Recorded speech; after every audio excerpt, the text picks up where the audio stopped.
Well, I could say this today and not get shamed, but happy Friday. During the conference, I said happy Friday, and it was Wednesday. And I'm like, anyways, my name is Indy. That gentleman next to me, that's Tom. He's a community manager for the Powell Group. Mm-hmm. And welcome to an exciting, amazing episode of Indie Game Business. Jay is somewhere else. And if you ask me where he is, I might just say it depends. But actually, I don't even know where he is. He's probably playing in the snow. So nobody knows. Nobody knows. We've got Jess Feidt from Underwater Fire Games, and he has created the amazing game Particle Hearts. And we're talking about going from Call of Duty, going from AAA to indie dev. So welcome, Jess. Great to have you. Hey, thanks for having me, guys. Awesome. All right, so first question is, that Jay always likes to start with, how did you get into the gaming industry? Tell us that story. Yeah, I grew up an art kid. I went to art college. Soon after college, I jumped in my family van and drove out to California because I figured, I think that's where video games are made, so that's where I'm going to go. And I didn't have any money. I didn't have a computer. I was going to the library every morning, checking emails to see if anybody wanted to hire me. It was, when I look back on it, it was ridiculous, but and probably not the smartest thing to do. But I got lucky and landed a job down in San Diego at Sony. They have a cinematics group down there that made pre-rendered cinematics for a lot of their first-party titles. And was able to... Hey, let me jump in real quick. Can you unmute yourself in Discord, please? That'd be awesome. Sure can. We got sidetracked. Everybody. Sure can. Blame Indy. It's fine. How's that? Is that better? That's perfect. Thanks. Okay. Do you want me to start over? I mean, if you want to start over, it's fine. It's up to you. But just switch up the story a little bit. And no, it's fine. Whatever you want to do. You took your van down by the river, went to California because that's where video games are made, right? Okay. My parents were nice enough to give me the family van. I ripped out the back seats because I had to put all my crap in it. So I ended up being in California with a big van that had no seats in it. And this is a tip that I wasn't planning on sharing with the podcast. But if you're ever trying to sell a van without any seats, it's going to be difficult for you. They do not, dealerships do not want those types of vans. So hot tip there. But yeah, I moved out to California, was lucky enough to land a job at Sony and worked on some pre-rendered cinematics for them. And after about a year and a half of that, applied to Treyarch.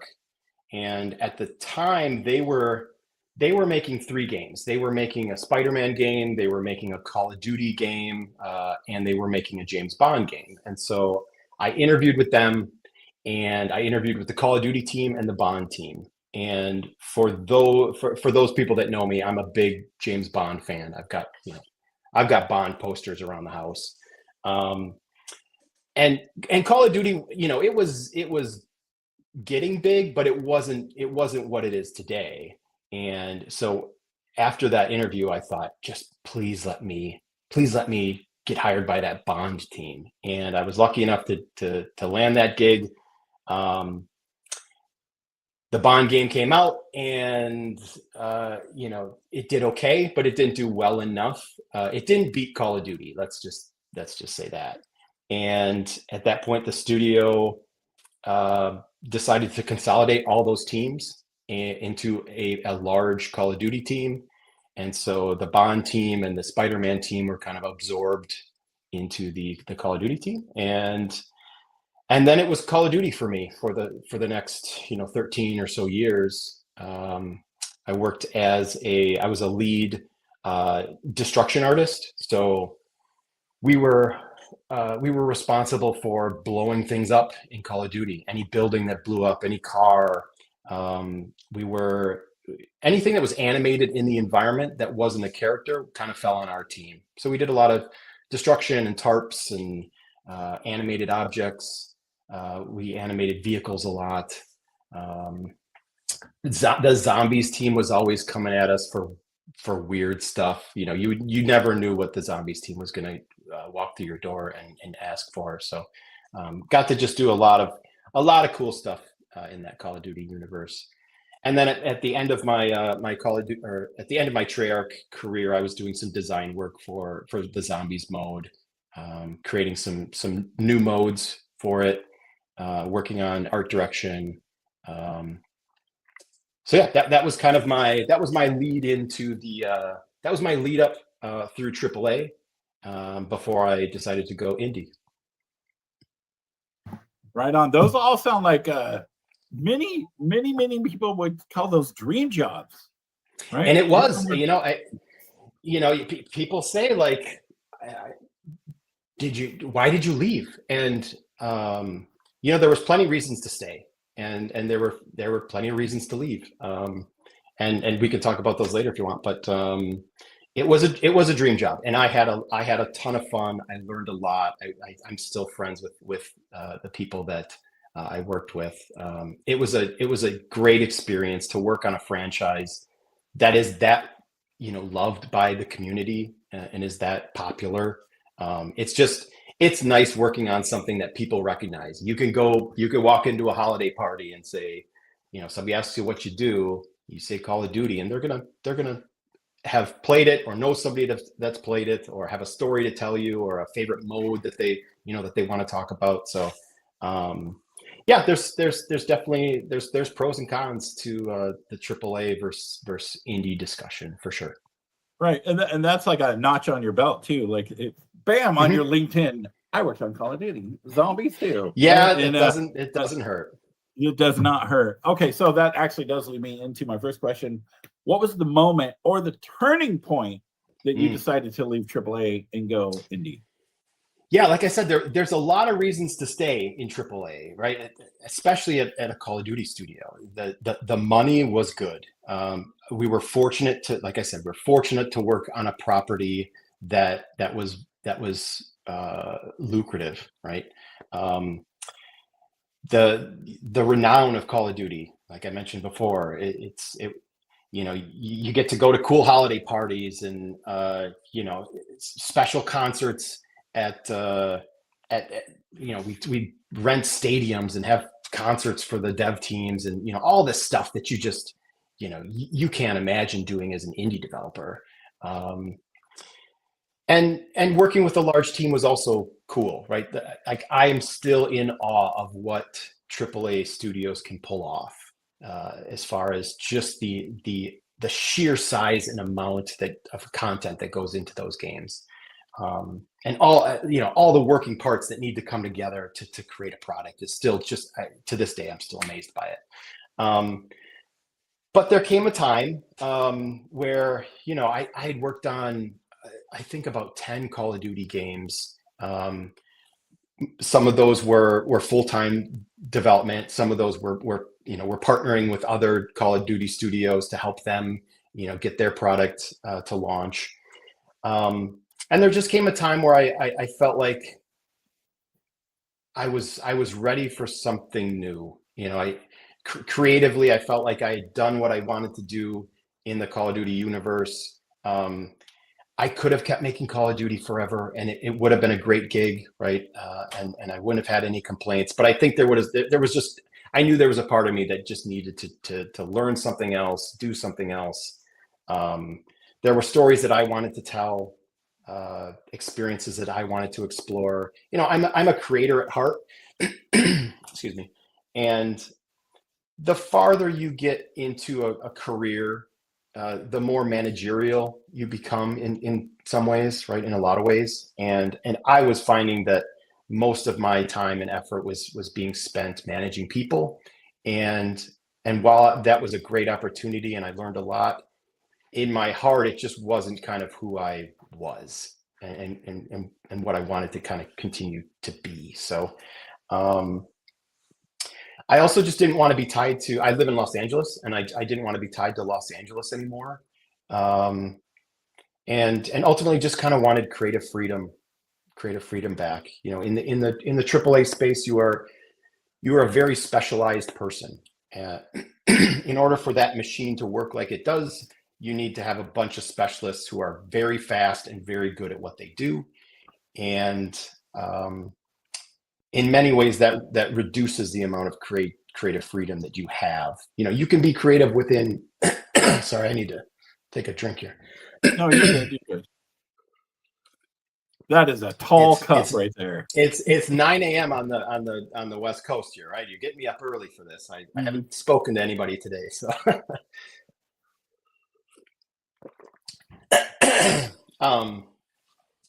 So yeah, the more specialized you are, the more of a the less kind of creative freedom you have, and so going indie was a way for me to try to get some of that back. Right, that's awesome. Yes, I knew somebody at Ubisoft. I was taking these courses about it was some kind of 3D interior design modeling course or whatever. And one of the other students, I work at Ubisoft. I'm an animator. I'm like, you are? Wow, what do you do? I animate fingers. That's all they did. Yeah. Only fingers. Only fingers. Yes. How long you been doing that? A couple of years. I'm like, oh man. Yeah. No wonder you're learning these other skills right now. Right? I tell you what, though, I bet they're really good at animating fingers, and they're really quick at it, right? Oh yeah. I bet every game that they have, they focus on those little intricacies for sure. And that's honestly, that is amazing to me. I am still amazed at what those artists can pull off because they can be so specialized. But for me, I grew up a generalist. I went to school and was trained as a generalist. I've always liked understanding the entire kind of pipeline and process for things. And so, that generalist mentality was always kind of fighting this specialist mentality.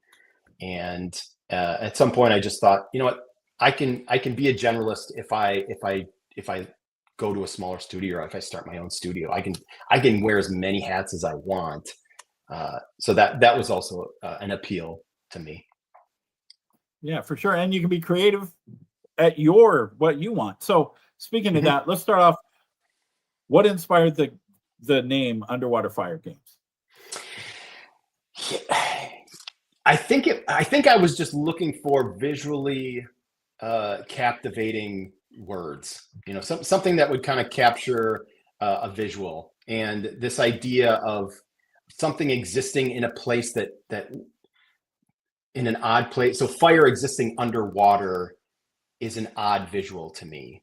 And you'll see it sometimes in movies where there's flare guns or flares that they light up underwater, and I just always kind of thought that was interesting, and it made me contemplate, like, how's that happening and how does that work? And so in some ways it really had nothing to do with games, and more just I wanted it to be a kind of a somewhat captivating name, and if it's done that in the nobody really cares about studio names either. If you really think about what studio names mean, most of them are dumb, right? So I tried not to overthink that one.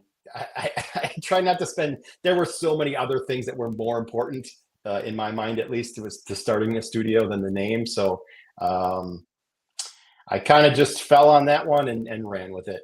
So I mean, and as far as the color wheel, it has good, it's a good design. So immediately what I thought of is, I know this is some weird deep thing. Tell me what you think. So Underwater Fire, immediately my brain goes to when I was a kid and we had a place on the river, and you would take like those smoke bombs and you'd light them and throw them into the water, and they would stay lit and then across the water. That's just where my mind goes because of my personal experience. So maybe that name has touched people on a deep level that you didn't even realize. Well, I know what I'm doing this afternoon. I got to find some smoke bombs in a river. Right? The little round ones. Okay. I've never done that. That is not where the name came from, but I think that sounds like a lot of fun. So it was fun. Okay. So, did you already have Particle Hearts in your mind? Like, what was a specific vision that pushed you to create Particle Hearts? Was that something you were thinking about before you left the studio? And that's another part of this question. Is like, did you like for a long time be like, man, I want to do stuff on my own? Or was it like 1 week you're just like, I'm done, I just want to do stuff on my own? It was always a thought in my head. And so the idea of Particle Hearts actually started years and years ago during Call of Duty World at War. That was so while I was working on the James Bond game, the Call of Duty team was working on World at War, and like I said, the Bond team was kind of absorbed into the Call of Duty team after World at War came out, and so I found myself on the particle effects team, kind of during that transitional period where they were just trying to figure out how big the studio needed to be, who they were going to keep, where everybody, how are we going to merge these three teams together? And so I found myself working on DLC for World at War on the particle effects team. And so during that time, we were doing just a lot of optimizations, and every team on a AAA game has a budget that they have to work within, a millisecond budget, right? And so I forget how many milliseconds the particle effects team was given at that time, but we had to make sure that all the particle effects could draw within so many milliseconds, so that all the other departments had enough time to render what they needed to render. Mm-hmm. And I remember thinking at the time, man, what if the whole budget was just particles? What could you do with something? What could you do with a game if you didn't have to worry about any other department? And honestly, I think that's where the idea of Particle Hearts was kind of birthed, and that thought kind of stuck with me. And when it came time to develop the art style for Particle Hearts, there's a lot of decisions that go into that. One of the main decisions is, can I actually pull this off as a solo artist? So I knew that I was going to be the solo artist on the project, on the game. So I knew how hard it was to make realistic looking artwork and how time consuming that is. And there's a ripple effect that goes along with that too. If you have a realistic looking character, then you need realistic looking facial expressions and realistic dialogue and realistic vehicles and guns. And, so it just... And then in 2 years from now, it doesn't look realistic anymore. Right. And then you get passed up by everybody else while you're trying to spend all this time making it look realistic. Exactly. So in some ways, the art style was out of necessity, and out of a limitation that I was putting on myself. But that idea of using particles kind of always just stuck with me. And so I started to explore this idea of creating a world that looked like it was completely made out of particles. And it actually took a long time to develop that. There wasn't a template out there. There weren't a lot of games that you could look at and go, okay, they did it this way, so I'll just do it like that. It was really a lot of trial and error. It came down to a couple, to make the graphics look the way that they do. There was a couple things that were really important: the size of the particles, the color of the particles, the speed of the particles. All of those things kind of came together in a way that if any of those were kind of off, the game didn't look quite right, or the particles started to bleed together too much and it started to look flat again. So a lot of time and iteration went into the visuals of particle effects, or of Particle Hearts. But yeah, the idea was really birthed way, over a decade ago, working on World at War, on the particle effects team. Wow, that's interesting. So was there any other specific inspiration for the game, like in movies or other games, or? That's a good question. I don't recall any movie references. There are a couple games. Let's see if I can remember. I think it was called Scanner Sombre, if I'm saying that right. Had kind of an interesting particle vibe about it, that I took inspiration from. But like I said, in a lot of ways, it was an art style that I hadn't seen before. And that honestly, that's kind of what captivated me and was really interesting to me, because I'm an artist at heart. And so I wanted to try to create something that players hadn't seen before and weren't used to seeing. Um, and hopefully I've succeeded. I'm really proud of the visual style that we kind of came up with. So, to answer your question, there wasn't really a lot of inspiration, honestly. It really kind of just came from that. It all came from that one idea of like, what if the whole budget was just particle effects, and just kind of testing it from there. That's pretty cool. What if this one thing, just as like that one idea, and it became the whole thing? Mm-hmm. Okay, so Yeah. earlier this week, you and I were talking about how the game went after it was released. Did you want to talk about that? Sure. Yeah. It's great learning from success stories, and in many ways, Particle Hearts is a success story for me. When I set out to make this game, my goals were not money driven. In many ways, I knew I was taking a pay cut, right? You don't go from Call of Duty to an indie studio, creating an indie studio, and expect the same type of success. So, my expectations for success and profitability were less. And like I said, it's great hearing about success stories.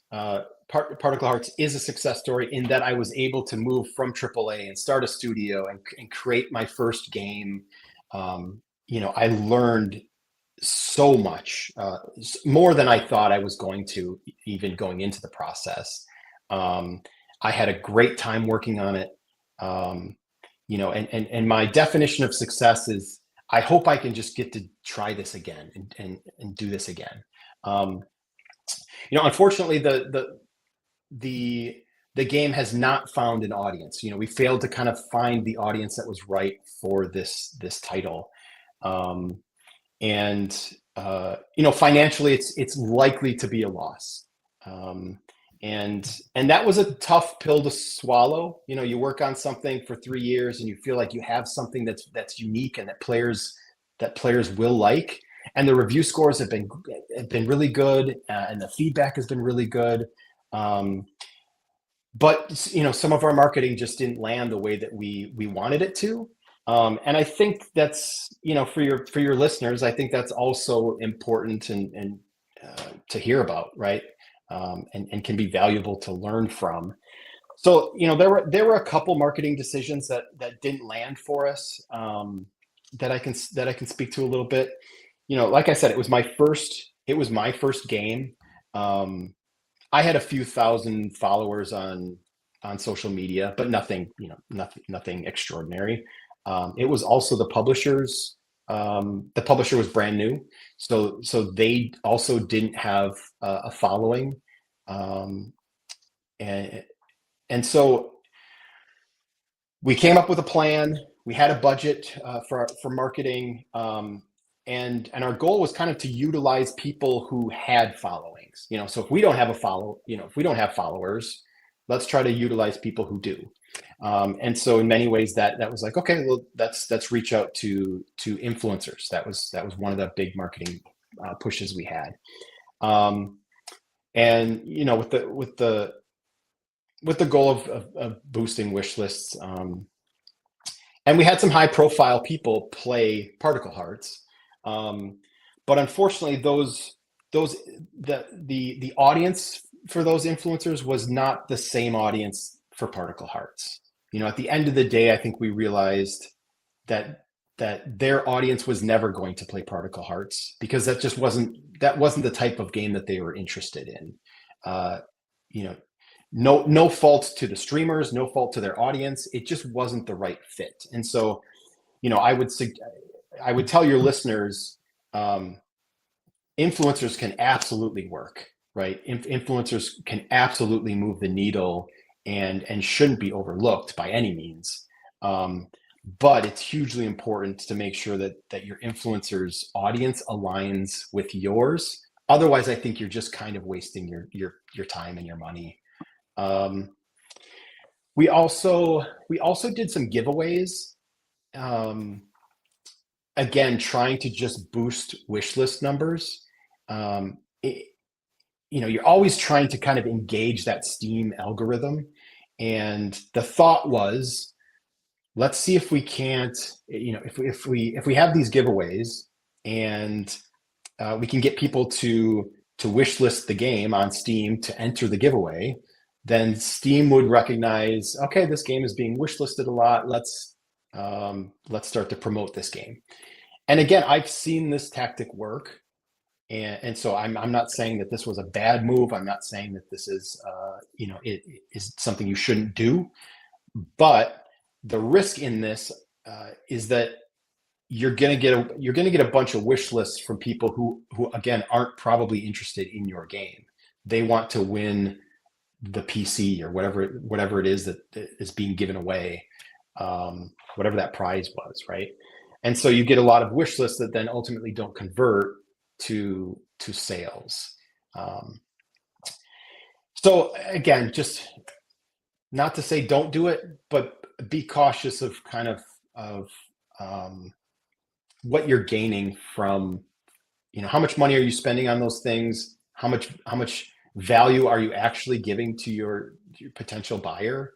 And will those will those wish lists actually convert into sales? And then I guess the last thing I'll say is just, marketing. I'm not a big marketer. Like, that was not my specialty. That's one of the reasons why I wanted and needed a publisher to begin with. But I've found that marketing is it's always changing, and there's no template for success. There's no don't expect to just be able to put your game through an assembly line and have it come out the other end a successful, profitable title. I listen to you guys' podcast all the time, and so you were talking a couple podcasts ago. You were talking about like drop kicking. What's the guy from Field of Dreams? Kevin Costner, because you're like, if you build, he's like, if you build it, they will come. No, that they won't come. And so I was listening to that going, yep, that's true. I think I would drop kick Kevin Costner too. But my point is, like, there's just no template for success. This podcast wouldn't need to exist if we knew the answer to this question, right? It's the $1 million question. Every game is different. Every game kind of requires its own unique approach. And I think as a game developer and as a marketer, you just have to be ready and willing to pivot when things aren't working or aren't getting the results that you want.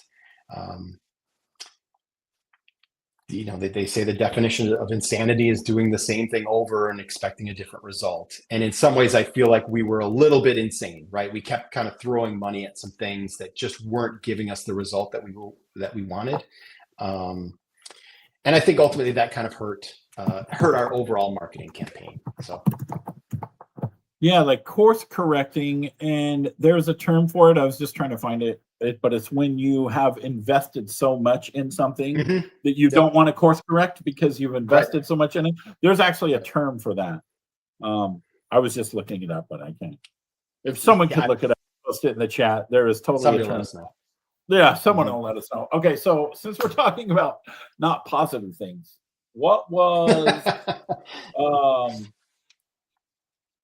what was like the largest mistake that you made during the development, and what did you learn from it? Sunken cost. That's it. Sunken cost. There it is. Yep. Yeah. Yep. The largest mistake. Sunken cost fallacy. That's what it is. Yeah.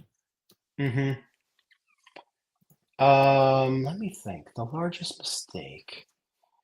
I don't know if that's good or bad. That you have to think about it a little bit.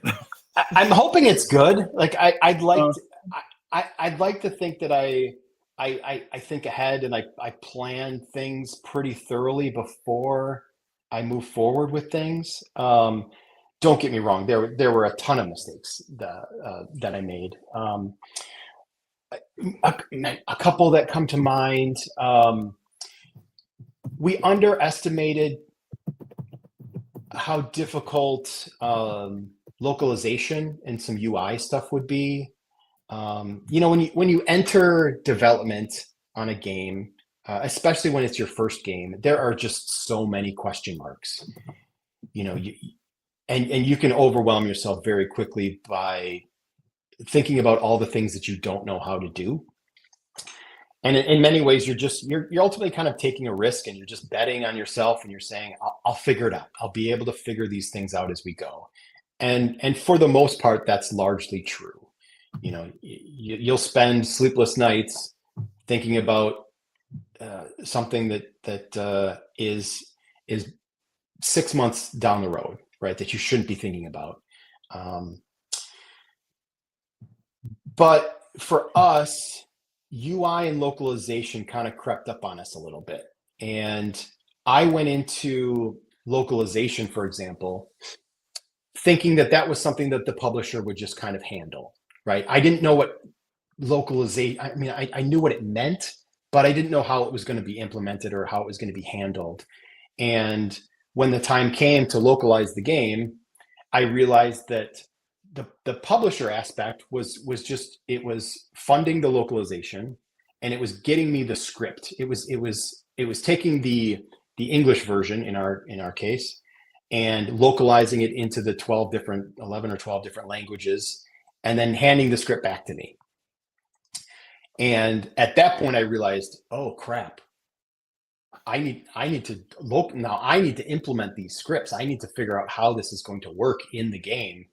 How all the coding is going to swap out these languages, and how all the menus are going to work. And so I definitely underestimated the amount of effort and work that was going to fall on my lap for localization. And I think the same went for UI.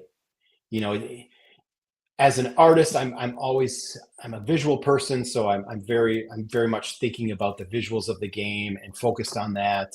And while UI is definitely a visual element for any game, it was always kind of one of those things that I put on the back burner, and I put off, and until you can't put it off anymore, and then you're kind of looking at a mountain that you need to climb. And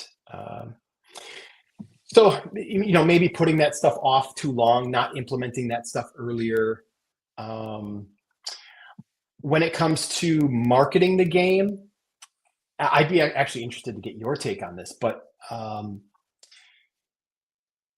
I think the moment that you reveal a game is very important, and I might have underestimated the value in that moment. And so when I created the studio, and was working on the game, I thought I need to get this game out there. I need to start advertising. I need to start building a following, and therefore, told the world about Particle Hearts. And that ended up making it difficult to make a big splash for the reveal of the game. I think that takes you, that eliminates you from being put into a big showcase, whether it's a Nintendo showcase or a PlayStation showcase, because those showcases, they want the biggest they want the big news articles. They want the big splash. And they want to show a game that hasn't been revealed. They want the first reveal of something. News outlets want the first reveal of something. So I wonder if holding off on the actual reveal of the game might have helped help it make a bigger splash on a larger platform, let's say. Like I said, I'm interested to get your take on that one. Well, there's so many different ways to do it, right? You can do the one that I enjoy watching the most is the developer, YouTube videos throughout the whole development process. Like the whole development process. Oh, well, I want to change this thing or that thing, and then showing like this is the way the game is. And I love that, right? But then again, there's the big splash right before. Then there's the build up. And both can work. I've seen both be successful. So yeah, they all it's hard work, to say. right? but then they also, all of them don't work too, right? It's Right. very much it depends Yeah. kind Yeah. of thing. Like, do you want the slow build up?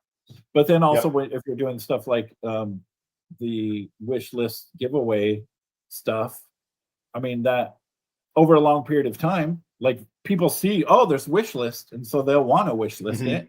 But if it's a short period of time, then bam, that's a bunch of wish lists. It doesn't really affect things. I mean, just me personally, I like to watch the development process. You like the slow build.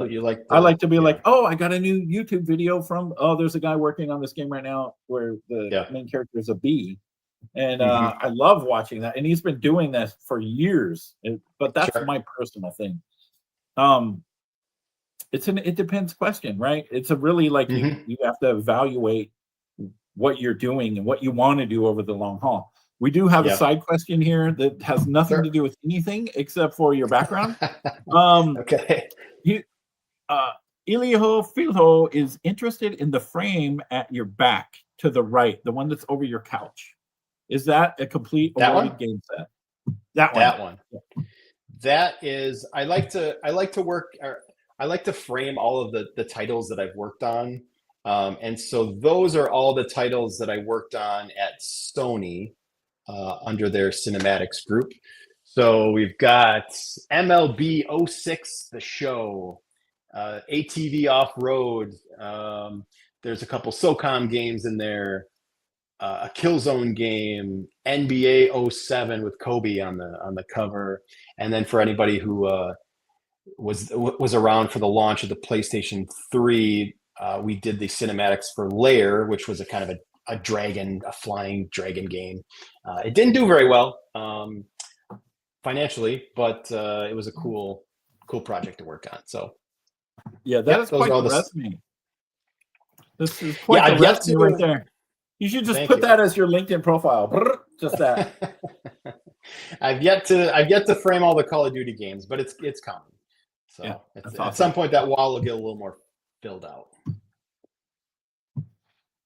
All right. So another question: how did your views on game development shift, if they did, during the process of building your first indie title? Yeah. There were things that were harder than I expected. There were things that were there's nothing that was easier than I expected. We kind of talked about UI being harder than I thought, some localization being harder than I thought. Cinematics are an undertaking, and I would caution anybody who wants to make a cinematic game, just know that cinematics take a long time. And this was something that I knew coming out of Treyarch, right? I had to work on cinematics at Treyarch as well, and they take forever because there's so many unique assets that go into those things. When you think about a cinematic, they're all one-off assets. They're unique animations, unique sounds, unique music. You're animating cameras, and none of those things get to be repurposed or reused in the game. And it just takes a lot of time for all those pieces to kind of come together and create a compelling cinematic. You'd think that I would have learned that lesson and said, you know what, maybe go light on the cinematics for Particle Hearts, but I am a sucker for cinematics, and I couldn't help myself. So Particle Hearts has quite a few cinematics, the last of which, in the last level of the game, that last cinematic probably took me a month to do. So if anybody's out there that plays the game, please just appreciate the time that went into making that last cinematic. So those were some things that were definitely harder than I expected. Like I said, nothing is easier than I expected. You kind of hope going in that, I'll figure it out. Maybe I'll click a few buttons and it'll just work. And I didn't find that to be the case typically. The one thing that I was really concerned about that ended up being easier for me was the porting process. And that's only because I didn't do it myself.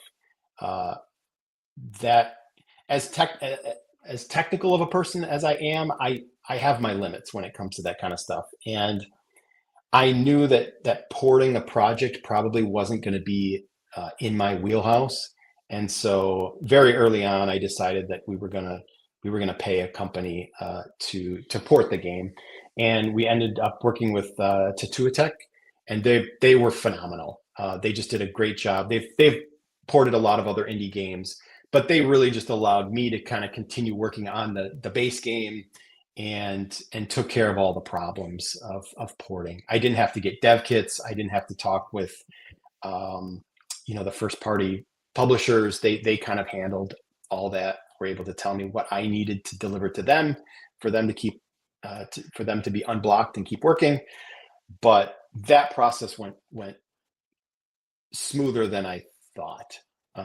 Everything else was harder. Everything else is just difficult, and you're just gonna have to figure it out, and one baby step at a time. But yeah, so I'd say that those were kind of some big learnings coming from AAA to indie. There are definitely some things that I took from indie, or sorry, that I took from AAA that I think benefited me in the indie space. Things that just kind of translated well. Knowing how to hit deadlines. Call of Duty was coming out every November, whether you liked it or not, right? If you're a fan of the game, great. If you're not a fan of the game, too bad, because it's coming out in November.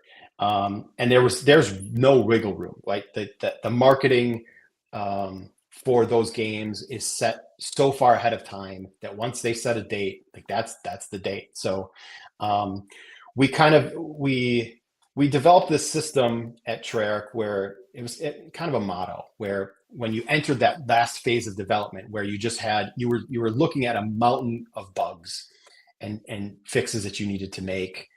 You can't do all of them. So how do you go about kind of tackling that problem? And the model was fix it, hide it, or cut it. And it kind of worked in that order. So can I fix this thing quickly and easily? If so, fix it. If I can't fix it quickly or easily, then can I hide it? Can I put it, can I put it behind a boulder? Can I turn the camera in a different way? Can I put a particle effect in front of it so that the player doesn't recognize it as a flaw or as a bug? And if I can't fix it and I can't hide it, then we're cutting it. And it was hard initially to cut things. As a developer, you get so attached to the things that you're making that they're your babies. All these little things are your babies, and it's hard to let those things go. But Call of Duty, working on so many kind of deadlines and product launches, it becomes a necessity, and you kind of become numb and welcoming to the idea that things are going to get cut. Not all of your ideas are going to make it into the final product, and that's okay. You can work with those things. So knowing how to hit deadlines was a big one. That would be a great t-shirt. Fix it, hide it, cut it. Fix it, hide it, cut it. Yeah, it's something that I've carried with me to this day, and I constantly say those. I repeat that in my head when I have to make decisions on a deadline. So the AAA space also taught me just how to kind of deal with stress, because not only just kind of your mental health, but your physical health, and how all of those things kind of help you create a game.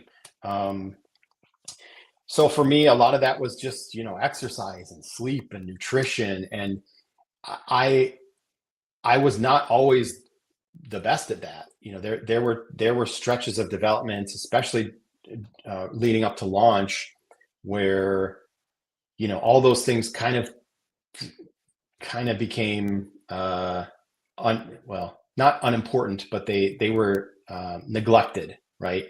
and my body suffered from that, and then my work would suffer from that because I just wasn't, I wasn't clicking like I needed to. And so going through those stretches of development and realizing that I still need to take care of myself. I still need to exercise. I still need to eat right. Like all these things help me function on a level that I think is required to work your best and be your best. So, that was also something that I took away from AAA. There were a couple things that I had to unlearn too. We talked about this earlier a little bit, but when you're in AAA, you're surrounded by specialists. And if you wake up one morning and you go into work and there's a problem with the UI, you know exactly who to talk to. You can go to the UI department and say, hey, this is broken. Can you fix it? And when you go indie, that's gone. Every problem is your problem now. So even if I didn't want to work on UI that morning, guess what? Too bad. That I have to now shift gears and I have to pivot a little bit and work on some UI. And so just embracing that mentality took a little while.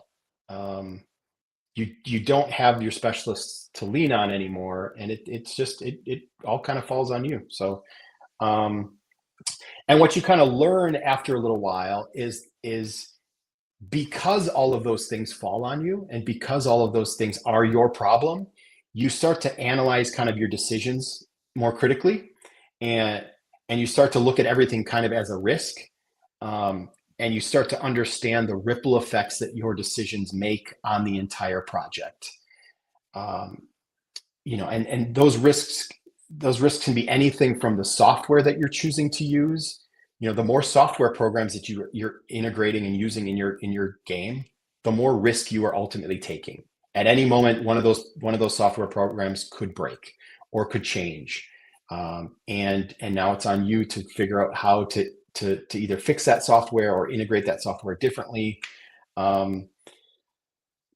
Putting pupils in your character's eyes is a risk, right? And sometimes you don't think about these things, right? You just think, well, yeah, why wouldn't I have pupils in my character's eyes? But you'll notice a lot of characters in indie games don't have pupils, and there's a reason for that, and it's because it adds extra risk, it adds extra work. Another layer of complexity. Another layer of complexity, exactly.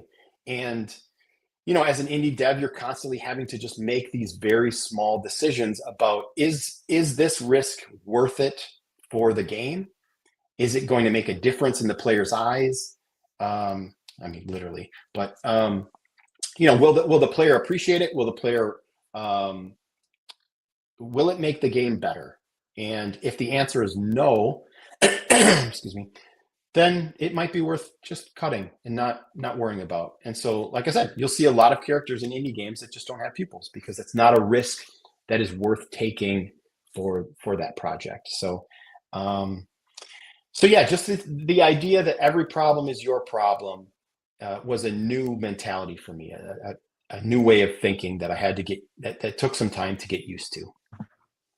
Wow, that's good stuff. Okay, so can you talk about your team at Underwater Fire Games to do with other AAA devs? You talked about localization and publisher, but can you go into that and maybe talk about tools that you used for that? Sure. So part of this initial process of making my first game was realizing the parts that I sucked at or that I didn't like. But I went into the process thinking I'm going to actively try to do everything that I can. Because I'm on a budget, right? I didn't have publisher funding. I self-funded this game, and so I needed to wear as many hats as I possibly could, just so that I could work lean and cheap, basically. But I knew going through that process was going to highlight areas that I was either bad at or that I didn't like spending my energy in. And that was absolutely the case. And so very early on, I realized that my art brain does not do coding or programming well. And so that was a pretty easy decision to make early on was, okay, I need to get a programmer in here. And otherwise I'm going to end up with a good looking, a beautiful looking game that is crap to play. And I also just didn't like spending time trying to learn how to program, try to implement programming, troubleshooting programming. It just wasn't in my wheelhouse. And I have the utmost respect for game devs that can do art and programming. I'm just not one of those people. So I brought on a programmer named Christopher Graff, who was fantastic. And he handled all of the programming. I also realized early on that I wasn't going to be able to create music for the game. And so we brought on a composer, Michael Ellery. I just, if you haven't listened to his stuff, go listen to his stuff. He did I'm so proud of this soundtrack.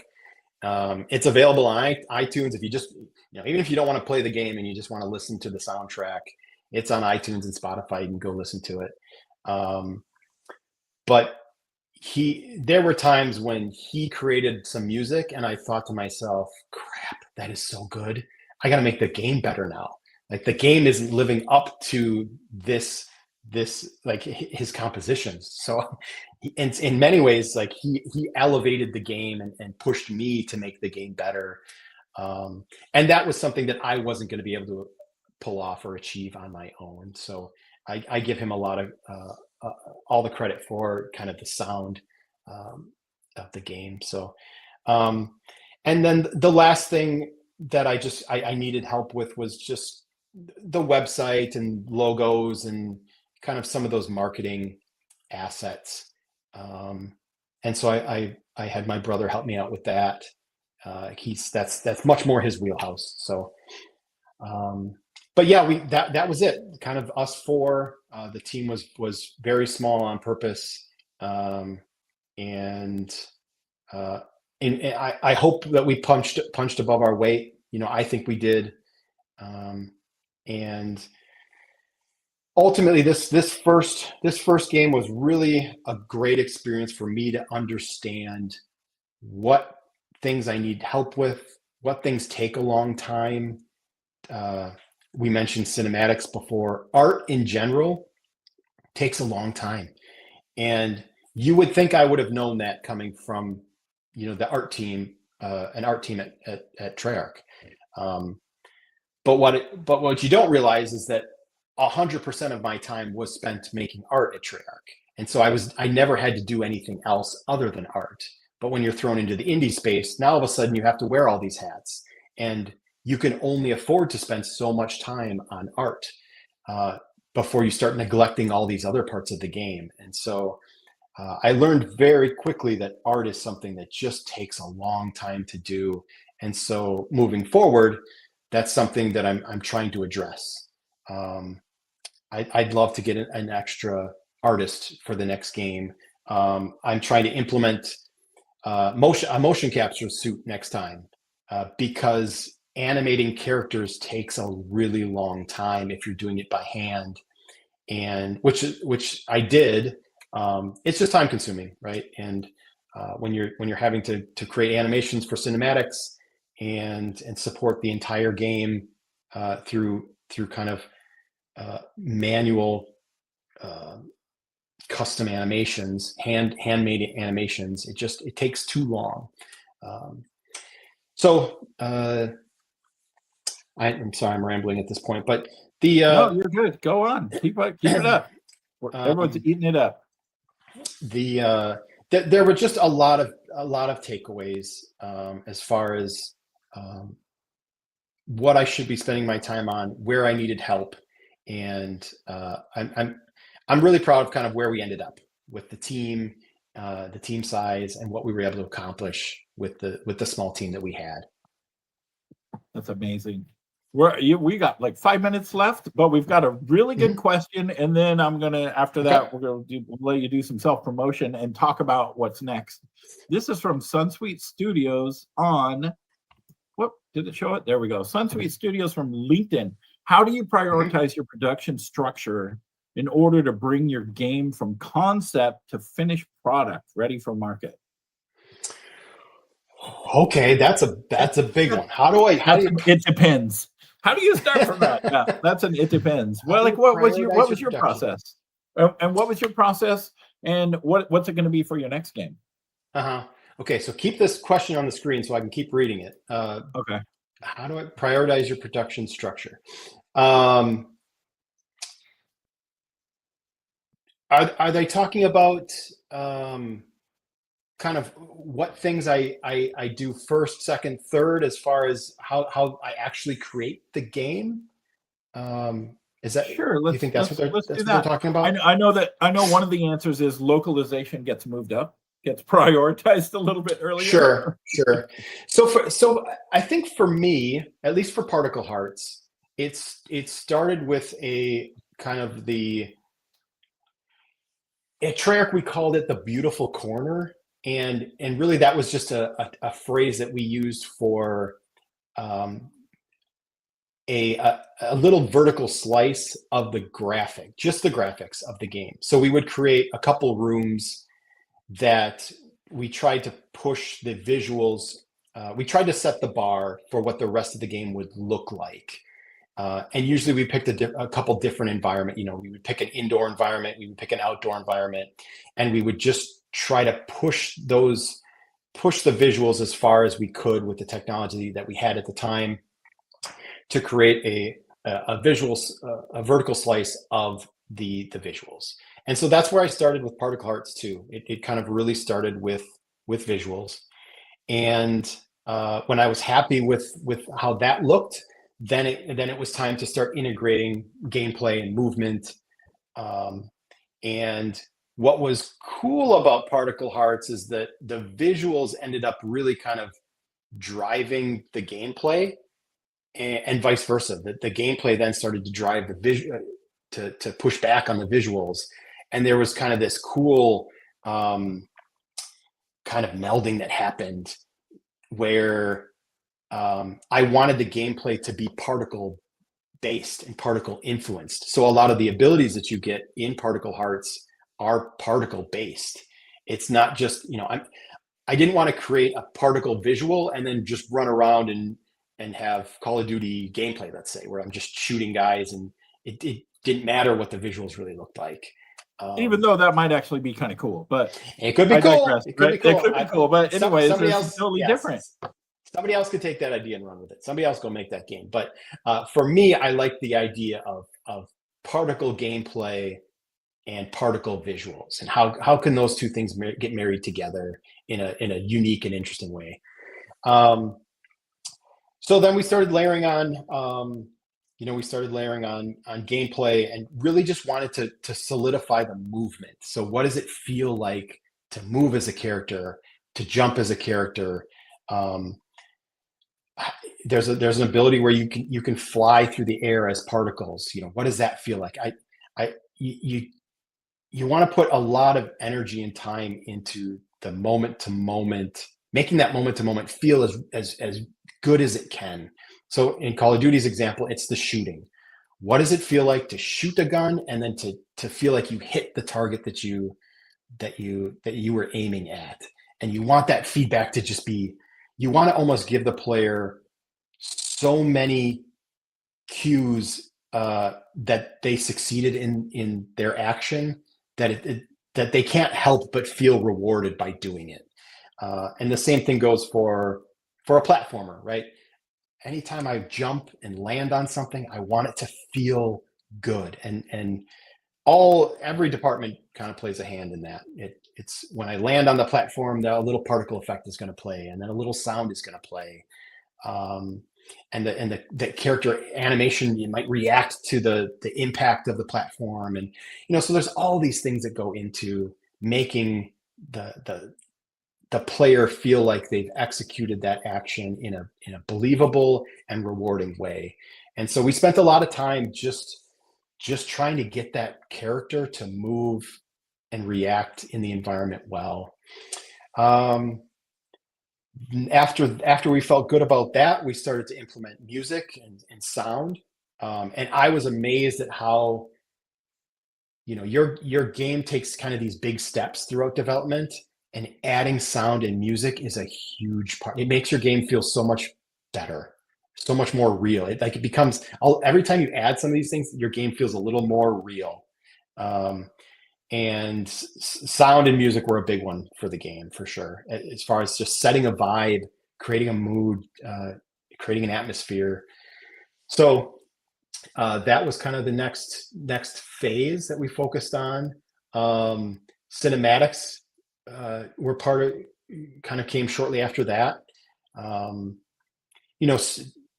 Storytelling is important, but it's not necessary for every game to succeed. And so that was something that I left kind of for later in the development. I would probably move that up a little bit too, knowing how time consuming cinematics are in the future.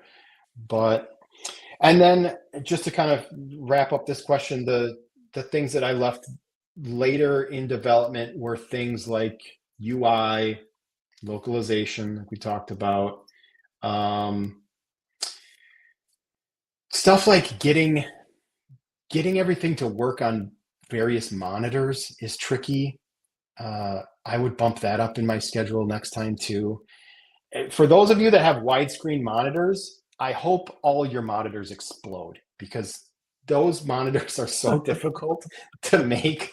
I don't know what it is, but getting your game to like fit and function well, and for the UI to line up at where it should be on a widescreen monitor is such a pain. So I'm sorry for anybody out there with a widescreen monitor, but that process took much longer than I thought it was going to as well. Yeah, hopefully that covers most of the process. I'm not sure if I'm sure I'm forgetting something there, but that was the process that I took, and it's probably a similar process I'll take for the next game. Since I'm a visual person, I like to start with the visual. I'm thinking about gameplay stuff as I'm kind of creating those visuals and letting that visual inspire what the gameplay will be. But that's typically that's how we work through Particle Hearts, and that's probably how I will work through the next game. Can you, I mean, we're at the top of the hour, but can you talk about your next project at all? What it is or anything? I mean, you don't have to if you don't want to. From a high level, So now that I've gone through the first game and I've identified the risks, and I've identified kind of the things that I'm going to need help with and that I struggle with, I feel like I'm better equipped to go into the next game. I'm less scared to go into the next game, if that makes any sense. Everything doesn't feel like a risk anymore, where the first time everything was a risk, from pupils in the eyes to how am I going to implement localization and sound, everything. I hadn't done it yet. So everything was scary. And now this time around, less things are scary. So, you take that next step and you say, okay, well, now I'm going to add voice acting to this next game. I'm gonna add a mocap suit so that I can really up the fidelity of my motion capture, because I have confidence that I can create cinematics now that are to the level that I want. And so in many ways, I feel a little more freed up, a little less scared, right? Because I've gone through the process before. And so that's a good feeling. And so to speak to the next game is going to be bigger, and it's got some time travel stuff in it. It's got without saying too much, because I don't want to reveal too much at this point, there are definitely things that I'm going to try to tackle that are scary. So I think as an artist, as a creative person, I just like being just like being a little nervous. And I think if you're not nervous, you're probably not pushing yourself hard enough as a creative person. So, all those things that I feel comfortable with have just now been replaced with things that I don't feel comfortable with again.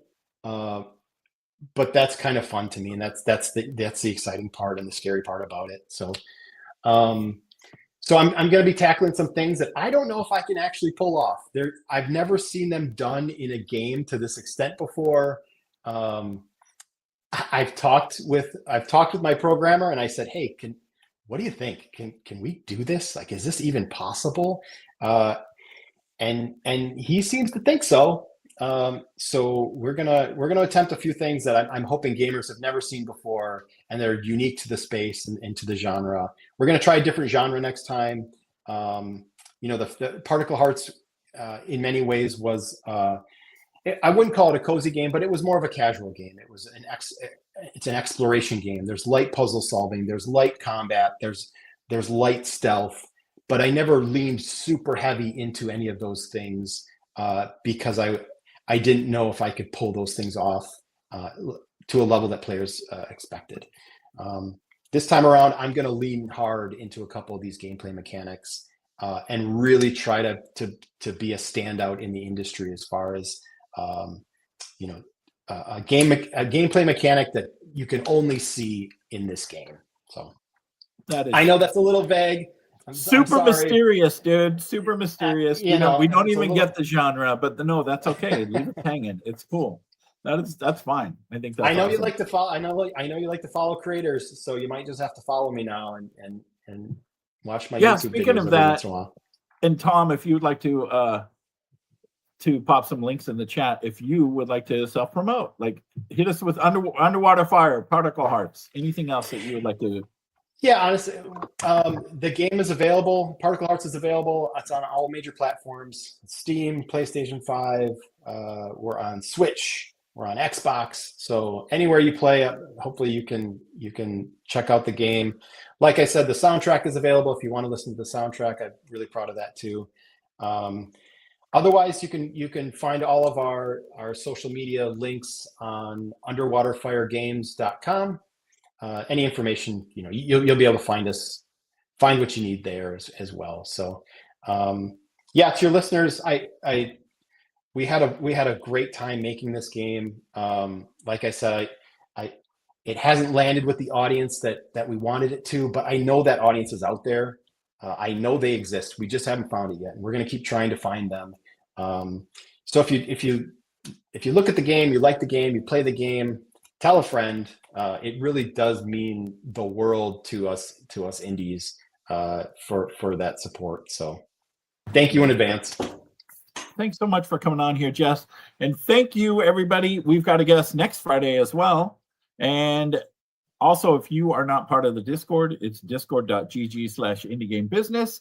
And if you go to IndieGameBusiness.com and sign up for the newsletter, you get a list of publishers and a list of people that want to fund games. So go ahead and check that out.